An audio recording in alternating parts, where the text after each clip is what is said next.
For over 50 years, powerful factions, institutions, and governments have most certainly been engaged in, at best, population control. At worst, they've been involved in mass murder. Strong terms, but it's the truth. When a relatively small cabal lusts after control of a nation or considers themselves the anointed saviors, the enlightened utilitarians of planet Earth, understand that a plan that big, that overarching requires focus. It requires a great amount of patience. It requires a 100-year-long plan. It requires organization. And it requires the sacrifice of many people. Now let's look at this. This is from Reuters. This article is from 2020. 270 million people face starvation today. All right, says the World Food Program. David Beasley from the World Food Program headquarters in Rome received a Nobel Prize in 2020. We'll listen to some of his words. Listen to this here. He's going to tell you why we have these problems. To end conflict and to create stability and peace. We believe food is the pathway to peace. This Nobel Peace Prize is more than a thank you. It is a call to action.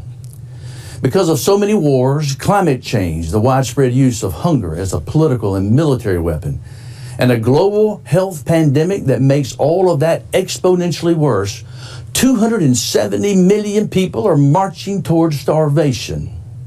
Failure to address their needs will cause a hunger pandemic which will dwarf the impact of COVID. And after a century of massive strides in eliminating extreme poverty, today those 200 million of our neighbors are on the brink of starvation. That's more than the entire population of Western Europe. In the spirit of Alfred Nobel, as inscribed on this medal, peace and brotherhood, let's feed them all. Remember what we just described to you, how this dialectical materialism works out, how the process of dialectic, when it's applied to social matters, when it's applied to society, when it's applied to the population problem, as they'll call it, you present a problem. It doesn't have to be real, right? One thing about the enlightened utilitarians of the world, they feel they have the authority and that they should, whenever they deem necessary, deceive the public for the greater good. Beasley goes on here to say, at the end, he says, and if that's not bad enough, out of that 270 million, 30 million of them depend on us 100% for their survival. Well, now, how did that happen? How did that happen? Now, what the truth is, the population does appear to be slowing significantly since 2021. But why? Why has population stopped growing so fast? Is it just a natural occurrence? What changed?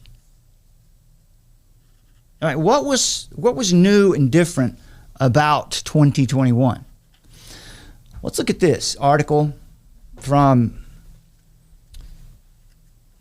This article is about from the Center Square. It's a publication from Indiana. Indiana life insurance CEO says deaths, and when he says deaths here, let's qualify, he means excess deaths, are up 40% among people ages 18 to 64. Now, what is this all about? OneAmerica is a $100 billion insurance company headquartered in Indianapolis, Indiana, since 1877. All right, so this is not some flaky company. They've been around. They have approximately 2,400 employees, and they sell life insurance and life insurance products like group life insurance and stuff like that to employers nationwide. In January 2022, OneAmerica CEO Scott Davison publicly disclosed a shocking statistic that emerged between July and December of 2021. He says, if I can find the quote here, I'll just read it for you. Scott Davison said, "We're seeing right now the highest death rates we have seen in the history of this business." Full stop. Right? Okay. I'm listening. He said, "In the history of this business, we've seen nothing like this." And it's not just at our company. The data is consistent across every player in this field. He says this, quote, "Death rates are up 40% higher than before the pandemic." And this is a very important part. He says it's not elderly people who are dying at this abnormal rate. It's primarily working age people, 18 to 64, who are the employees of companies that have group life insurance plans through OneAmerica. He goes on to say, just to give you an idea of how bad that is, this is a once in 200 year catastrophe. No, he says, sorry, a 1 in 200 year catastrophe would be a 10% increase, right, of excess death. So 40% increase since pre-pandemic is unheard of. There is nothing to compare this to. Most of the claims for deaths being filed are not classified as COVID-19 deaths. Right? It's some other problem. He said at the same time, the company is seeing an uptick in disability claims, saying at first it was short-term disability, but now it's increased into long-term disability claims.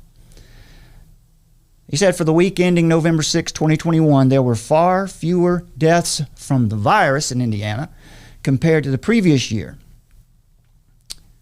It was like 195 to 336, right? They had 195 by November deaths in 2021 at November, where the year before it was 336.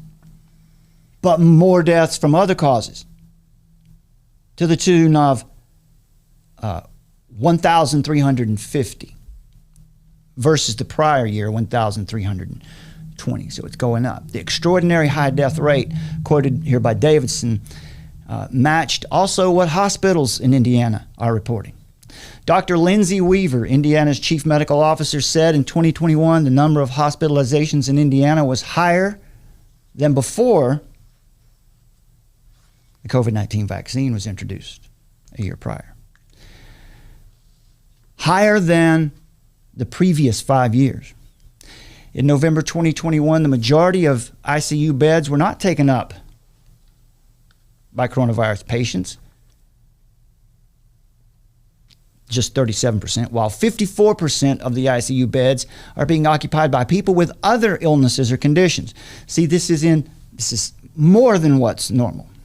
Mark Oshinsky, writing for the Brownstone Institution, said, "I suspect these deaths derive from the jabs and such lingering the reactions or the reverberation of the problems of lockdowns and mandates, things like that have affected stuff like substance abuse and depression, weight gain and impoverishment."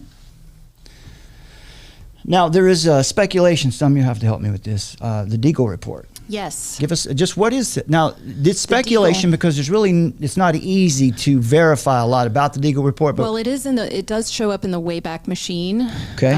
It's actually something that I've heard about for years and years and years. Yeah. Some people will say that it was only popular on the internet in 2020, but actually I remember hearing about it long before that. But I will throw in a bit of caution because, for example, like, I know that David Icke is somebody who talks about this. So, we know that David Icke is controlled opposition. He's a very convenient boogeyman he is. A lot of stuff he says is completely insane, but that doesn't mean that everything he says That's right. is wrong. Not everything that he says is wrong. So the Deagle Corporation is a is a minor branch of the U.S.